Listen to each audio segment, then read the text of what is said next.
నమస్కారం అధ్యక్ష, మీకు అవకాశం ఇచ్చినందుకు ముందుగా ముఖ్యమంత్రి గారికి, గౌరవ ముఖ్యమంత్రి గారికి ఈ ఎక్సైజ్ పాలసీ మీద ఈ శ్వేతపత్రాన్ని సమర్పించిన విధానం చాలా లోతుగా ఉంది, సమగ్రంగా ఉంది. ముఖ్యంగా ఈ ఎక్సైజ్ పాలసీకి సంబంధించి గత 5 సంవత్సరాల్లో ఎలాంటి సమస్యలు ఉన్నాయి, ప్రజలు ఎలాంటి బాధలు పడ్డారు, ముఖ్యంగా ఈ ఇలా కల్తీ సారా తాగి, ఇలాంటి ఇలిసిట్ లిక్కర్ తాగి, వారి ప్రైవేట్ బ్రాండ్స్ తాగి ప్రజలు ఏ స్థాయికి వెళ్ళిపోయారు అనేది ప్రత్యక్షంగా నేను కూడా చాలా నా దగ్గరికి వచ్చి చాలా సమస్యలు చెప్పుకున్నాను. ప్రజలు ముఖ్యంగా గుంటూరు నుంచి ఒక బాధితురాలు వచ్చి భర్తను తీసుకొచ్చింది. భర్తను తీసుకొచ్చి నా భర్త నన్ను కొట్టేస్తున్నాడు, మీరు మాట్లాడండి, వీళ్ళు మందు తాగిని చెప్పి ఆవిడ పాపం బాధపడుతుంటే ఉన్న దెబ్బలు చూపించింది. భర్తను అడిగితే భర్త ఏమన్నాడంటే, నేను ఎప్పుడు ఇలా చేసేవాడిని కాదు, మందు తాగగానే నాకు అట్లా అయిపోతుంది, ఇది నర్వస్ డిజార్డర్ వచ్చేస్తుంది, న్యూరలాజికల్ డిజార్డర్ వచ్చేస్తుంది అనేది తర్వాత దీంట్లో తెలియదు అధ్యక్ష.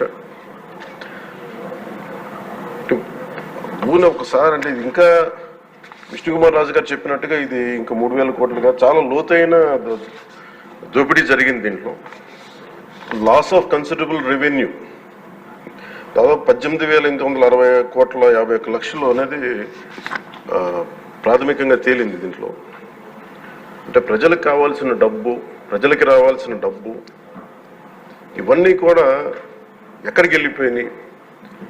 నిన్న ప్రధానమంత్రి గారు మనకి కేంద్రం బడ్జెట్లో మనకి 15,000 కోట్లు ఇవ్వగానే ఇందాక గౌరవ ముఖ్యమంత్రి గారు చెప్పినట్టుగా మనం అందరం చాలా ఆనందపడ్డాం.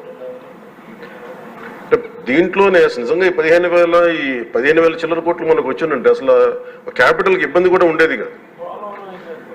పోలవరం చాలా వరకు అయిపోయింది.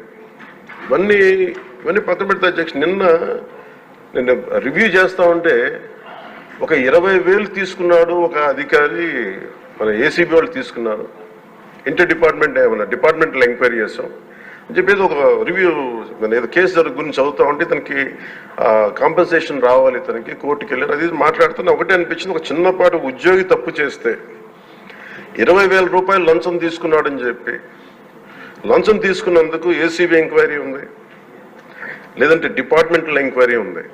అలాంటిది రాష్ట్ర వ్యవహారాలు నడిపే ముఖ్యమంత్రి కానీ వారి సంబంధిత సభ్యులు కానీ స్టేట్ ఎక్స్చెకర్కి 18,860 కోట్ల రూపాయలు పైచిలకు ప్రప్రథమంగా ఇక్కడే మనకి తేలుతూ ఉంటే వీళ్ళు శిక్ష పడకుండా ఎలా తప్పించుకుంటారు? శిక్ష పడాలి. మనకి నైతిక బలం, నైతిక హక్కు ఎలా ఉంటుంది అధ్యక్ష? మనకి ఒక అధికారి 20,000 రూపాయలు నువ్వు తప్పు చేశావని చెప్పి ఏసీబీకి పట్టిస్తున్నావు. వీళ్ళేమో దారుణంగా 18,000 కోట్లు అటు ప్రజల్ని కనీసం వాళ్ళ క్వాలిటీలు మన లిక్కర్ మనకి తాగాలని చెప్పి ఎవరిని మనం కూర్చోబెట్టి మనం పెంపొందించట్లా. ఓకే, ఒక వ్యసనం అనుకోండి, దానికి ఏదైనా పేరు పెట్టుకోండి. ముఖ్యంగా మనకి మద్యపాన నిషేధం అనేది చాలా చాలా కష్టమైన విషయం, ముఖ్యంగా ఆంధ్రప్రదేశ్. ఒకవైపు యానాం, ఇంకోవైపు మనకి మధ్యప్రదేశ్, ఇంకోవైపు చూస్తే మనకి తెలంగాణ, ఒరిస్సా, తమిళనాడు, కర్ణాటక, ఇన్ని బార్డర్స్ని షేర్ చేసుకొని మద్యపాన నిషేధం అనేది ఇప్పుడు చాలా కష్టసాధ్యమైన విషయం. గతంలో కూడా చేశారు, సాధించలేకపోయాం. ఇప్పుడు రెగ్యులేట్ చేయాల్సిన అవసరం ఉంది.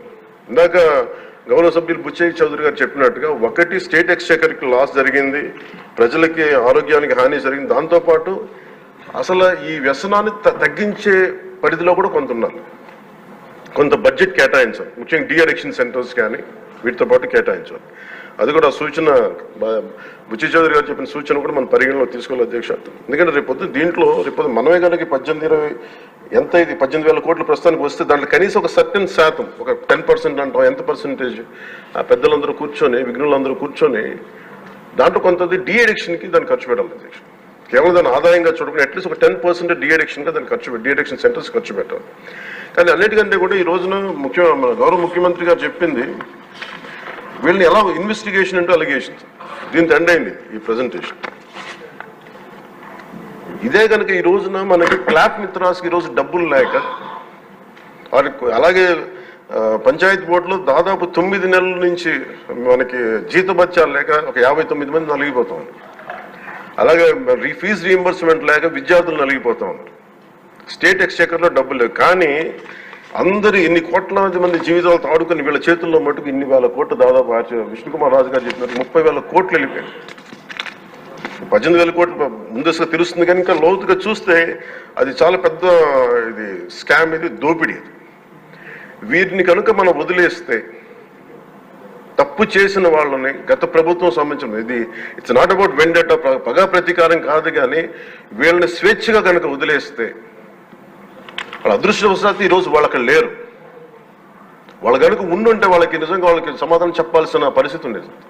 తప్పించుకొని పారిపోయారు వాళ్ళు. ఈరోజు తప్పించుకొని పారిపోయారు వాళ్ళు. We have to make them accountable అధ్యక్ష. వాళ్ళు we have to bring them into accountability.